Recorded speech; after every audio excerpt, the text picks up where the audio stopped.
दोस्तों बहुत बहुत स्वागत है आप सभी का एक बार फिर से। जी हाँ दोस्तों, आज पूरे दिन की कई महत्वपूर्ण और बड़ी खबरें निकलकर सामने आ रही हैं। जानेंगे सभी खबरों को विस्तार से। तो दोस्तों, खबरों में आगे बढ़ने से पहले वीडियो को एक प्यार भरा लाइक जरूर कर दें और ताजा खबरों को जानने के लिए चैनल को सब्सक्राइब भी जरूर कर लें। तो देखते हैं पहली बड़ी खबर क्या निकल कर आ रही है। दोस्तों, आज की पहली बड़ी खबर निकल कर आ रही है। आपको बता दें कि गाजीपुर बॉर्डर किसान आंदोलन में जुटी भीड़, टिकैत के आंसू बने टर्निंग पॉइंट, राजनीतिक दलों का भी मिला सहयोग। जी हां, आपको बता दें कि किसान आंदोलन के लिए शुक्रवार का दिन बेहद निर्णायक साबित हुआ। एक तरफ जहां किसान नेता राकेश टिकैत के आंसुओं ने वापस जाते हुए किसानों को पलटने पर मजबूर कर दिया, गाजीपुर धरना स्थल पर पश्चिमी उत्तर प्रदेश के विभिन्न जिलों से आने वाली किसानों की भीड़ में अचानक बढ़ोतरी हो गई। वहीं कल से किसान आंदोलन में राजनीतिक दलों का हस्तक्षेप भी साफ दिखाई देने लगा। आपको बता दें कि शुक्रवार को किसान आंदोलन स्थल गाजीपुर पर 3 बड़े नेताओं के आने के बाद ये बात साफ हो गई है।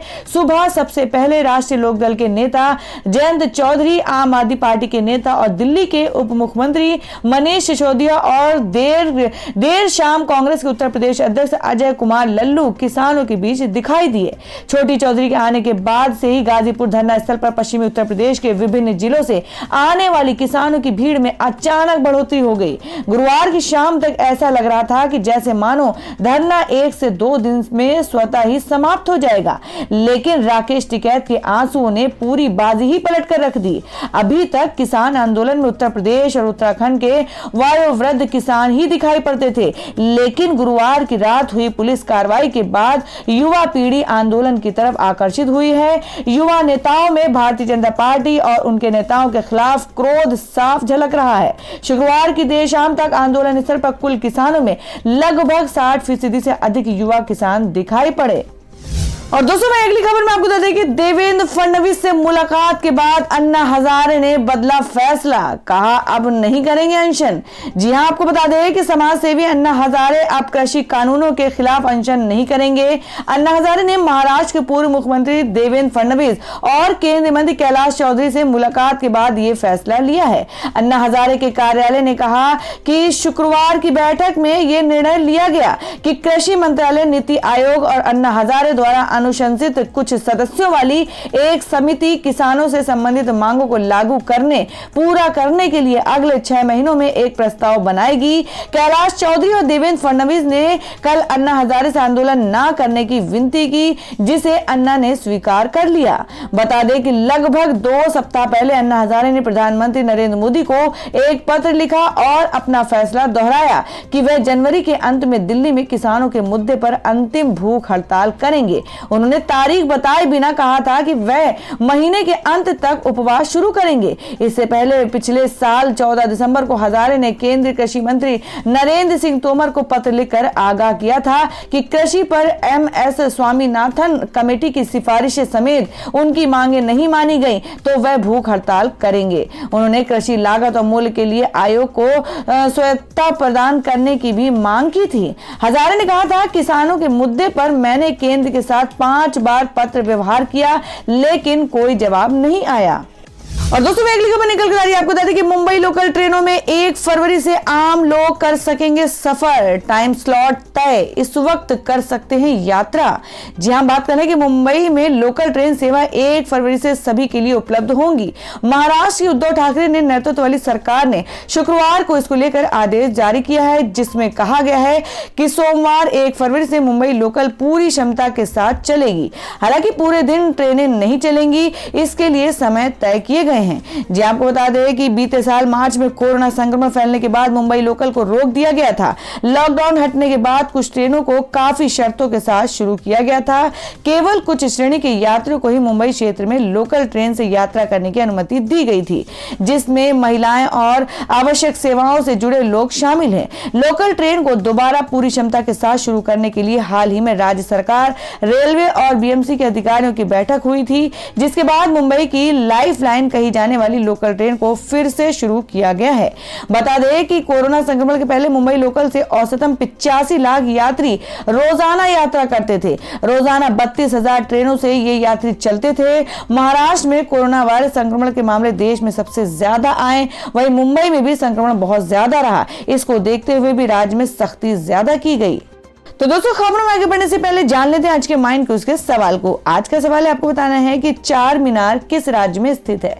इसका जवाब आपको वीडियो के नीचे कमेंट बॉक्स में देना है और सही जवाब देने वाले को रैंडमली से लेकर जाएगा और वो जीत सकते हैं बम्पर पुरस्कार। तो बढ़ते हैं अगली खबर की ओर। और दोस्तों, मैं अगली खबर में आपको बता दें जिसमें अरविंद केजरीवाल बोले, कहा किसानों को मेरा पूरा समर्थन, उनके विरोध को बदनाम करना सरासर गलत। जी हां, बात कर रहे हैं कि दिल्ली के मुख्यमंत्री अरविंद केजरीवाल ने शुक्रवार को किसानों के विरोध के लिए अपनी सरकार का समर्थन बढ़ाया और कहा कि किसानों की मांग पूरी तरह से वैध है और किसानों के विरोध को बदनाम करना गलत है। संघ नेताओं के खिलाफ झूठे दावे करते हैं। किसान यूनियन नेता ने इससे पहले गाजीपुर सीमा पर विरोध कर रहे किसानों को दिल्ली सरकार के समर्थन के बारे में ट्वीट किया था। केजरीवाल किसान नेता राकेश टिकैत के असत्यापित खाते से एक ट्वीट का जवाब दे रहे थे, जिसमें उन्होंने किसानों के लिए सीमा पर व्यवस्था बनाने के लिए उन्हें धन्यवाद दिया था। मुख्यमंत्री ने भारतीय किसान यूनियन के प्रवक्ता राकेश टिकैत को संबोधित करते हुए कहा, केजरीवाल ने अपने ट्वीट में लिखा, राकेश जी, हम पूरी तरह से किसानों के साथ हैं, आपकी मांगे जायज हैं। किसानों के आंदोलन को बदनाम करना सरासर गलत है। किसानों को देशद्रोही कहें और इतने दिनों से शांतिपूर्वक आंदोलन कर रहे किसान नेताओं के खिलाफ झूठे मुकदमे करें। बता दें, किसान यूनियनों ने गुरुवार को प्रदर्शनकारियों के बीच एकता की भावना को मजबूत करने के लिए दिल्ली में सिंगू सीमा में सद्भावना रैली निकाली। राष्ट्रीय ध्वज के साथ दो पहिया वाहनों के साथ कई ट्रैक्टरों ने 16 किलोमीटर लंबी रैली में भाग लिया, जो कुंडली मानेसर पलवल राजमार्ग की शुरुआत तक चला। किसान नेताओं दलजीत सिंह डलेवाल, दर्शनपाल ने कई अन्य लोगों के बीच कहा कि मार्च का आयोजन उन ताकतों का मुकाबला करने के लिए किया गया था जो प्रदर्शनकारी किसानों को धार्मिक लाइनों के अनुसार और राज्यों के अनुसार विभाजित करने की कोशिश कर रहे थे और ये भी दिखाते थे कि वे तिरंगे का सम्मान करते हैं। दिल्ली यातायात पुलिस ने शुक्रवार को कहा कि सिंगू, औचंदी, मंगेश, गाजीपुर और कई अन्य सीमा बिंदुओं को बंद कर दिया गया और यात्रा के लिए वैकल्पिक मार्ग प्रदान किए गए थे। राष्ट्रीय राजधानी में ये रैली मंगलवार को गणतंत्र दिवस समारोह के दौरान किसानों की ट्रैक्टर परेड के 3 दिन बाद आई है। प्रदर्शनकारी किसानों में से एक की मौत हो गई, जबकि 26 जनवरी की झड़पों के दौरान लगभग 394 सुरक्षाकर्मी घायल हो गए। और दोस्तों, में अगली खबर निकल कर आ रही है, आपको बता दें कि इंदिरा गांधी के लुक में कंगना रनौत की तस्वीरें वायरल, जल्द पूर्व पीएम के किरदार में आएंगी नजर। जी आपको बता दें कि फिल्मों से अधिक अपने ट्वीट को लेकर सुर्खियों में रहने वाली बॉलीवुड एक्ट्रेस कंगना रनौत एक बार फिर चर्चा में है। इस बार कंगना अपने किसी सनसनीखेज बयान की वजह से नहीं, बल्कि अपनी अपकमिंग फिल्म को लेकर सोशल मीडिया पर छाई हुई हैं। इंटरनेट पर कंगना रनौत की एक तस्वीर खूब शेयर की जा रही है, जिसमें वे भारत की पूर्व प्रधानमंत्री इंदिरा गांधी के लुक में नजर आ रही हैं। खुद कंगना रनौत ने भी अपने आधिकारिक ट्विटर हैंडल से फोटो को रीट्वीट भी किया है। आपको बता दें, इस फिल्म में इंदिरा गांधी का किरदार खुद कंगना रनौत निभाएंगी। वायरल हो रही फोटो में भी कंगना रनौत को हूबहू पूर्व पीएम इंदिरा गांधी के अवतार में देखा जा सकता है। इस फोटो में कंगना रनौत अपने पहनावे से लेकर बाल तक इंदिरा गांधी की तरह बनाया हुआ है।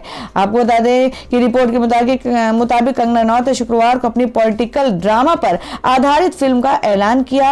कंगना की ओर से जारी बयान के अनुसार फिल्म का टाइटल अभी तय नहीं किया गया है, लेकिन ये प्रोजेक्ट अपने आखिरी स्टेज में है। बताया जा रहा है कि फिल्म इंदिरा की बायोपिक नहीं है, लेकिन इस फिल्म में कंगना पूर्व पीएम के तौर पर नजर आएंगी। खुद कंगना ने कहा कि वह भारतीय राजनीतिक इतिहास की आइकॉनिक लीडर के किरदार को निभाने के लिए वो काफी उत्साहित हैं। आपातकाल और ऑपरेशन ब्लू स्टार पर केंद्रित होंगी फिल्म। कंगना के मुताबिक उनकी अपकमिंग फिल्म एक किताब पर आधारित है, जिसमें तत्कालीन प्रधानमंत्री इंदिरा गांधी के 2 बड़े फैसलों आपातकाल और ऑपरेशन ब्लू स्टार को रेखांकित किया जाएगा। कंगना ने इस संबंध में एक ट्वीट भी किया है, जिसके कैप्शन में उन्होंने लेखक खुशवंत सिंह की मशहूर पंक्तियां लिखी हैं, जो दिरा के बारे में कही गई थी। बता दें कि इंदिरा गांधी के लुक में वायरल हो रही कंगना रनौत की तस्वीर उनका पुराने फोटोशूट की है। और दोस्तों, में अगली खबर में आपको बता दें जो कि बिहार से है कि एआईएमआईएम के 5 विधायकों ने सीएम नीतीश कुमार से की मुलाकात, अटकलों का बाजार गर्म। जी हां, बात कर रहे हैं कि गुरुवार को बिहार एआईएमआईएम के अध्यक्ष अख्तरुल इमान ने नेतृत्व में बिहार में पार्टी के सभी 5 विधायक मुख्यमंत्री नीतीश कुमार से मिलने पहुंचे। इन विधायकों ने मुख्यमंत्री आवास पर पहुंचकर नीतीश कुमार से मुलाकात की। इस दौरान बिहार सरकार में मंत्री और जेडीयू नेता विजय चौधरी भी मौजूद रहे। इस मुलाकात के बाद राजनीतिक कयासबाजी का दौर शुरू हो गया है कि क्या AIMIM के विधायक पाला बदलकर जेडीयू ज्वाइन करने जा रहे हैं। इन कयासों को इससे भी बल मिलता है क्योंकि कुछ समय पहले ही बिहार विधानसभा में जीतकर पहुंचे बहुजन समाज पार्टी के इकलौते विधायक जमा खान ने जनता दल यूनाइटेड का दामन थाम लिया था। आपको बता दें, इस बीच लोक जनशक्ति पार्टी के विधायक राजकुमार सिंह ने भी नीतीश कुमार से मुलाकात की है। ऐसे में AIMIM विधायकों की नीतीश कुमार की मुलाकात की खबर आते ही अटकलबाजी तेज हो गई है। ये कयास लगाए जा रहे हैं कि क्या जेडीयू AIMIM विधायकों को अपने पाले में लाने की कोशिश कर रही है। तो दोस्तों, खबरों में आगे बढ़ने से पहले एक बार फिर से आपको याद दिला दें कि अगर आपने अभी तक हमारी वीडियो को लाइक नहीं किया तो जल्दी से वीडियो को लाइक कर दें, क्योंकि आपका एक लाइक हमारे लिए बहुत ही महत्वपूर्ण होता है। और अगर आप हमारे चैनल पर नए हैं तो चैनल को जरूर सब्सक्राइब कर लें और बेल के बटन को भी जरूर हिट कर दें। और हमारी पूरी न्यूज को जानने के लिए वीडियो को लास्ट तक जरूर देखें। बढ़ते अगली खबर की ओर।